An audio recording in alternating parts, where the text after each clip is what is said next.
வணக்கம் மக்களே, இதான் புதுவை திருப்பணியில் உள்ள தோத்தாத்ரி நாதர் கோவில்.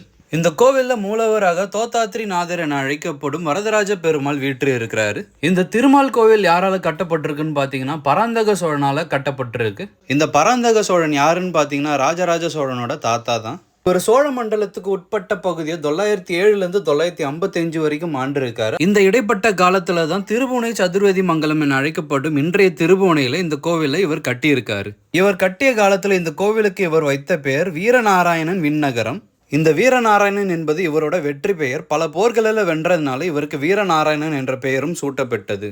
பொதுவாக எல்லா கோயிலும் பார்த்தீங்கன்னா கோவிலுக்கு வெளியே உள்ள சுற்றுப்புறத்தில் மட்டும்தான் நம்மளால சுற்றி வர முடியும். ஆனால் இந்த கோவிலில் மட்டும்தான் கருவறையில் இருக்க பெருமாளை சுற்றி வர மாதிரி கட்டியிருக்காங்க சோழர்கள். மேலும் இந்த கோவிலில் பல்வேறு சோழ மன்னர்களுடைய சிற்பங்கள் கல்வெட்டுகளாக செதுக்கப்பட்டு இருக்கிறது. இது போன்ற சுவாரஸ்யமான தகவலை தெரிந்து கொள்ள நமது சேனல் புதுவை அப்டேட்டை சப்ஸ்கிரைப் பண்ணிக்கோங்க. நன்றி.